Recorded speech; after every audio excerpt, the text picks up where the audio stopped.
All right, well, BKFC said it, and we'll say it as well. A star was born just a couple of weekends ago. Dominico Salas was the reason for it.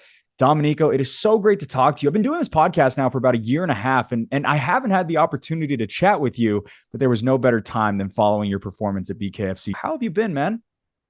I've been great, man. I just got back from a vacation with the family after getting knocked around a little bit. I was able to bless my family on a nice vacation to San Diego and a little couple days in Vegas. So I'm super blessed right now. I got to put on a great show for everyone in Utah. So I'm super blessed. I'm super grateful right now. Obviously Bare Knuckle is such a big stage, and obviously being at the Maverick Center in your hometown, what was it like to compete at an event like BKFC? And no words can really describe the different feelings and emotions I went through. Not only like with the weight cuts and waiting back there, but actually getting out there. And then when my music hit, I stepped out. Just the energy from everyone, like it was great to have all like the whole crowd on my side because it was nice because I was fighting someone that wasn't a Utah guy, so they didn't really have to pick. Um, it's one of the best experiences I've had. I appreciate every experience from the steel fist fights to the fierce fights. I'd say fierce is probably the closest I've felt with that many people. But the way they did the production with all the smoke and just how everyone was like, you knew what you were getting into with Bare Knuckle. It's going to be a crazy night, and I'm glad I could put on a show and help shed some light on Utah. Yeah, I think one of the big things I wanted to ask you about that specifically is obviously this was a whole new venture for you. MMA, obviously, you're gloved. I know that you've done multiple different types of martial arts disciplines, but bare knuckle was a new avenue for you. How did you like that specific aspect of it? I'm gonna be honest, I liked it. It was definitely interesting. Getting your hands wrapped, it's totally different, and just having your knuckles exposed, and it was nice that it was only boxing and dirty boxing in the clinch, so you didn't have to worry about a knee, a kick, or an elbow, or a wrestler holding you down. So it was definitely different and exciting and nervous, like everything you'd feel if you've ever competed before. You get those same nerves, but then it's just a little different because then it's like, well, we're only boxing.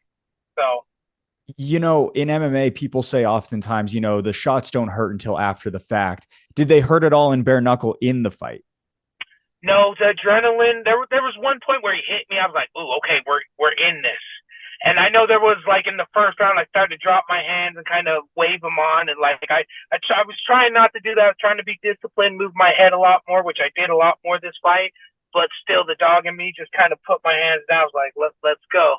Um, so I didn't feel anything actually for a few days. Like even my eyes didn't swell up for a few days until actually I saw you guys at the fierce fight.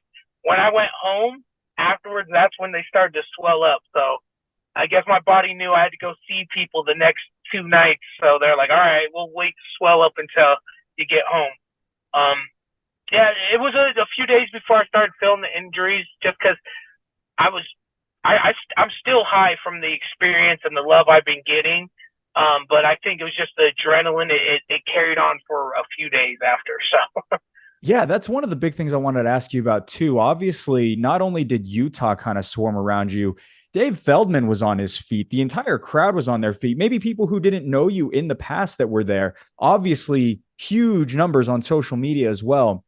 What was it like for you, and how kind of have you felt in the aftermath? You said you're still on a high, but have you been getting noticed more or had companies and people reach out to you and things like that?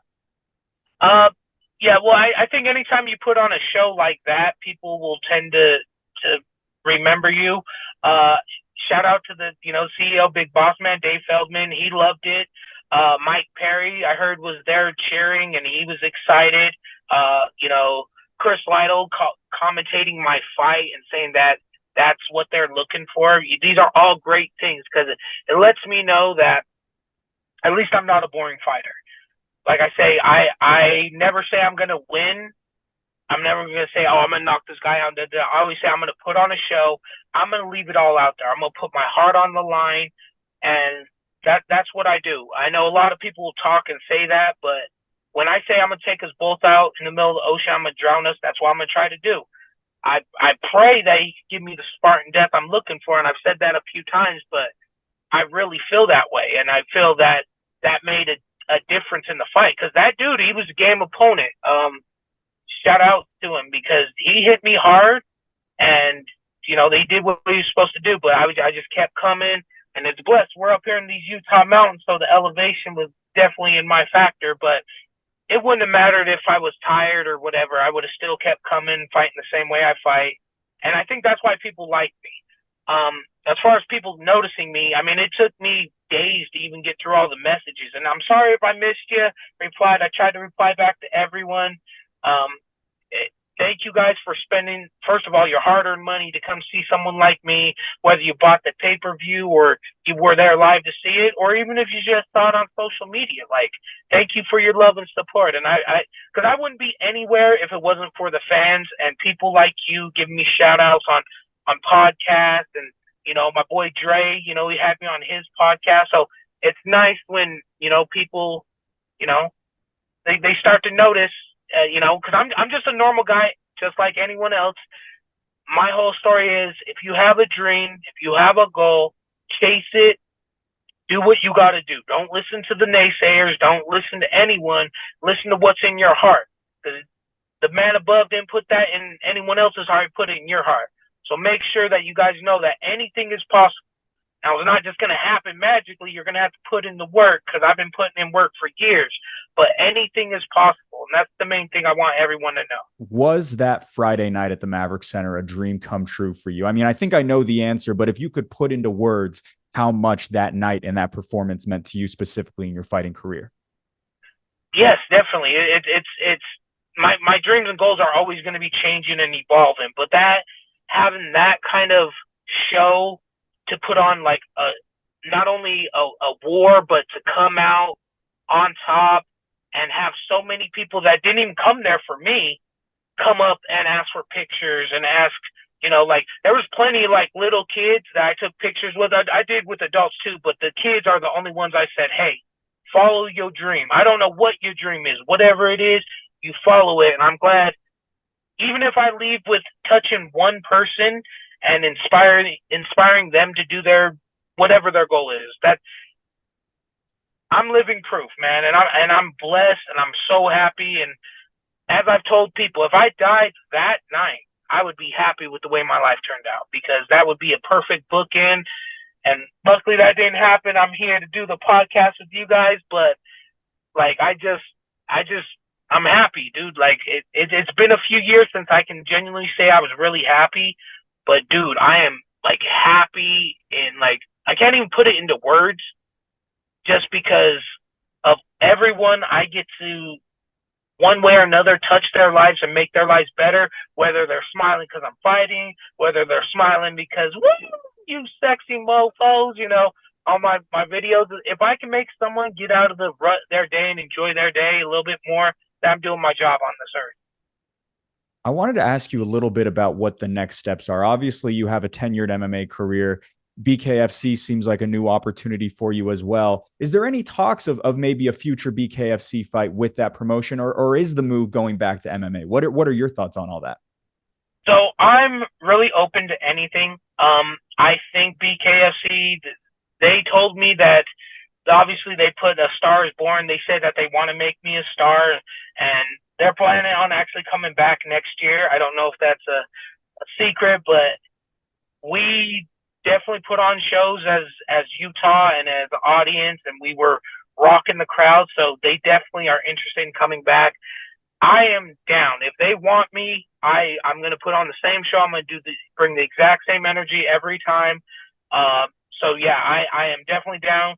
But not to say I'm done with MMA. I'm not going to close the book on anything, because my goal and my dream is still UFC. I still want to get to the UFC. I want to be that old guy that's in there mixing up with the young dudes and letting people know age ain't nothing but a number. It's really how young you feel in your heart. And, I would love to be able to join the ranks of, like, Mitch and Court and Ramsey and Seiler and, everyone that's fought for the UFC from Utah. I would love to be someone that can go in there and put on those same kind of shows.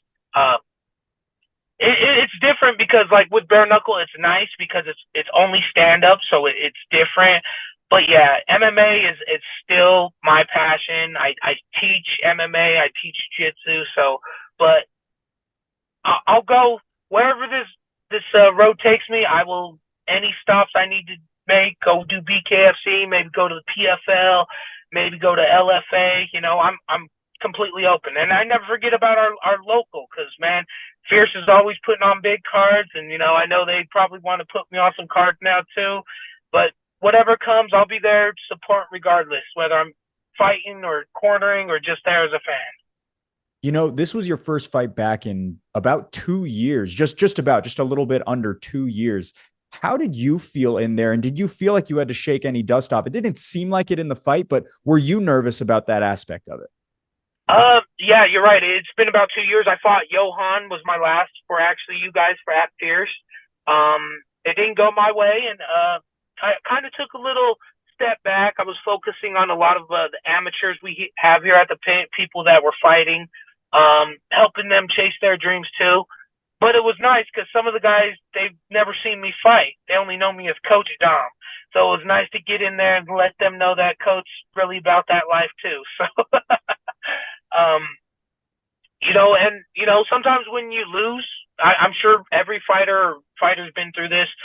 You kind of question yourself, like, man, am I good? Am I this? Am I that? And Johan's a game opponent, and we're actually teammates. We train together now, and I'm grateful for Johan beating me. He held me down and did what he needed to do because I need to get better in other aspects of my game as well. It's not just one thing or the other. But when I got in there, like there were nerves. There's always nerves when you're getting ready to fight someone. But when that music hit and I put my hands out to the crowd and I just felt that energy, I was like, well, this is what I signed up for. This is why I lost a lot of weight for, because I lost a lot of weight to get ready for this fight. And, yeah, it was a lot of weight. And that's another thing, man. If weight loss is your goal, anything's your dream or goal, man, you put in hard work, you can make it. Probably lost about 50 pounds to get ready for this fight in about 2 months, which is crazy. The doctors are going to tell you, don't do that. It's possible. Don't do what I do what I say. So start your weight cut beforehand. But yeah, man, anything's possible. And I'm so blessed. That's all I can keep saying. I keep repeating it, but I'm just grateful for everything and everyone. I look back at that fight that you had just a couple of weeks ago, and from what I can remember, it was just not like once you got the first knockdown, it was almost every clean connection you had led to another knockdown. For you, was that the sharpest you've ever felt? Do you think that was your best performance of all time? I think with my striking, because I only worked striking, like I was still coaching and I was still doing other things, but like for me, I was training, of course, at the pit. I was training. I would go work with Mike Jones. Either he'd be at Agema or down south at Agema and Provo, or he'd be at Jeremy Horn. So it was nice. I was able to go to some different gyms. I worked a lot with Joe Bish this camp over at Die Standing Boxing.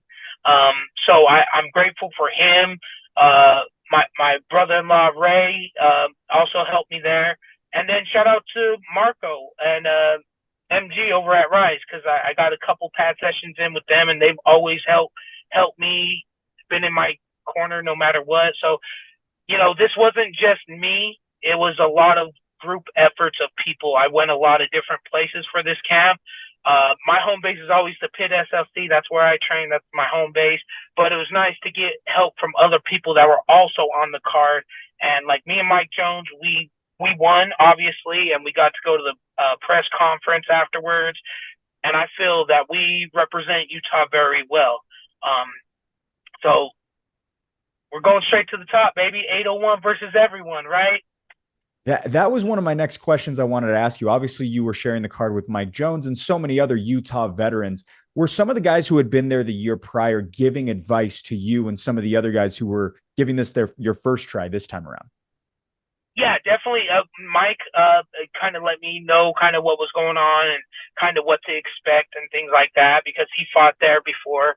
Um, so yeah, for the other guys I've never done it, it was kind of nice to see everyone's kind of experience. You know, not only the weigh-ins but how things are ran on a bigger level. So shout out to everyone that fought.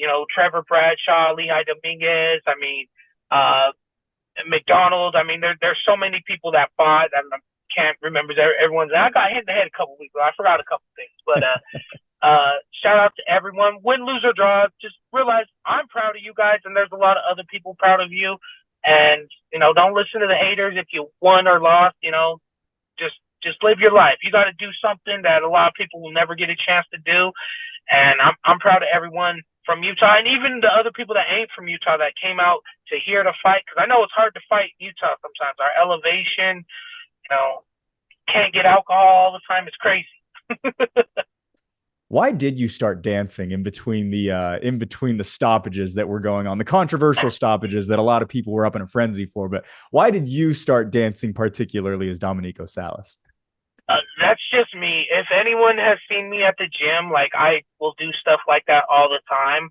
I didn't want the people just booing him because I didn't think I hit him, but I still gave him the respect and backed up like he said. And whatever time he needed to take, he needed to take. I don't think I hit him low. Everyone from the videos, I didn't want them booing this man, and so that's why I was like, and then I just started dancing, just keeping my energy up, and then doing the cartwheels. I know that probably wasn't advised during a fight because who knows what could happen, but it kept everyone happy. It kept everyone lit. And, that's really what I wanted to do is just make sure everyone had a good time. And he took the 5 minutes. I don't know how long he took, but being able to just, I guess, control the crowd a little bit and keep them happy, keep them going. It's nice to have the ability to do that, I guess kind of move the crowd and keep them happy.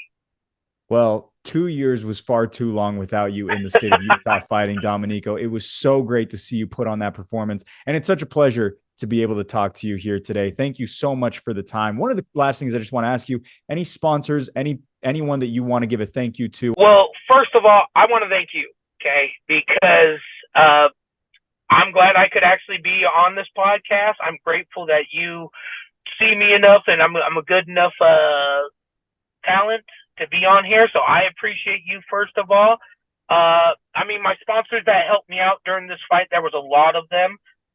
First of all, I want to thank my home gym, the Pit SLC. I'm going to give a shout out to Agima, Jeremy Horns, Performance Elite, Die Standing Boxing, and of course everyone up at Rise as well. Those are, of course, the gyms. Now, my sponsors that actually helped me out so I didn't have to get a job to do this. I want to shout out Sugar Splash, everyone over there. I want to shout out Modern Edge Custom Cabinets and Design. They do great work. He's always at the fights. He's always supporting local MMA. We're going to do FST Filtration and, of course, Fierce Fighting Championship. We're going to do Natty Addy. It's a nice little supplement you can take to help with your cognitive function. We're going to do Elevated Super Water, Sauced Up Salsa. That's my man George over there making the best salsa and chips around. And shout out to my man Art at Ninth Skateboard. So shout out to all my people from Glendale, 104 in the building, 9th and 9th Skate Park. All my homies out there that's out there skating and not necessarily fighting.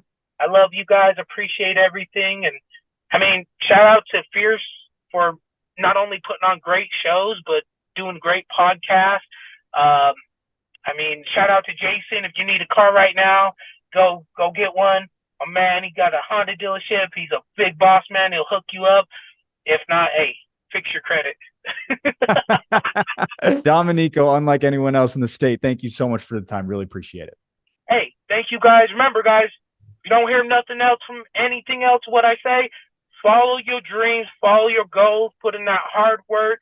Don't listen to haters. Don't listen to anyone who really has your back. They'll support you no matter what. And from the looks of it, I got a lot of people that have my back and support me.